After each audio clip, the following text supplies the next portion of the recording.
happens in Virginia will in large part determine what happens in 2022, 2024, and on.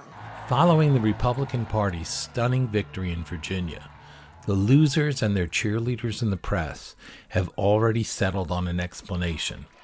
Glenn Youngkin waged a culture war. The day after the election, Politico carried a headline declaring, "One lesson of Virginia, the culture war still works." Meanwhile, on TV, it was education, right, which is code for white parents don't like the idea of teaching about race. But Barack Obama had already sown the seeds of cultural conflict more than a week earlier while campaigning for Democrat Terry McAuliffe. We don't have time to be wasting on these phony, trumped-up culture wars. Funny thing about the culture wars, no one ever seems to think the left launches them, despite the overwhelming evidence that that's where they often originate. Take last year's riots. No, the New York Times revisionist 1619 project didn't cause them. But some of the rioters seem to have taken the message. In Portland, where they tore down the statue of Washington, they also spray painted on him the date 1619, a reference to the New York Times' revisionist anti-American history project. Back then, Democrats dismissed rioters as peaceful protesters, even when black-owned neighborhoods were destroyed. I prioritize for my family. Every dollar I get, I put into my house, and I take care of my kids. So it's devastating for me. Today, Democrats accuse the GOP of stoking a culture war because they stand behind parents who want a say in what their kids are taught in public schools. They're talking about this critical race theory.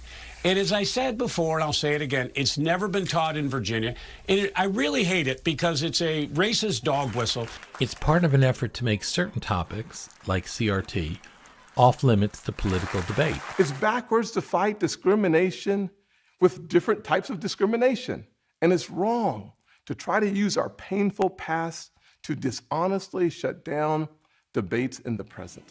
The problem progressives have is that in pursuing their politics, they almost always overreach, such as chasing Charles Murray off a stage at Middlebury College in 2017, or voting to cancel the names of 44 Americans from public schools.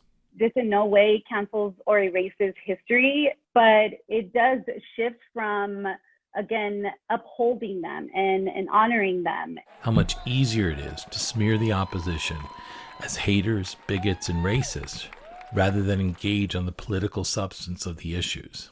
For me, the nail in the coffin was on his last day of campaigning. He brought the head of the teachers union to his rally and she spoke, and it was like someone just poked me right in the eye and said, "You think you want to have a say in your education? Well, you're not going to." Much the same could be said for other hot-button culture war issues that arouse such passions. Behind almost all of them lurks the larger question: in a self-governing society, who gets to decide these things?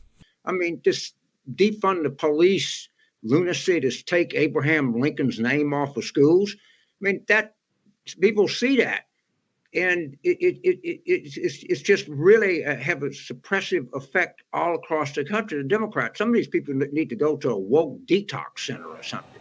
The truth is that progressive America does not wish to debate these issues openly because they sense, probably rightly, that the American people would not be with them if they knew the full facts. And if the people of Virginia have a message, it's that they're tired of it.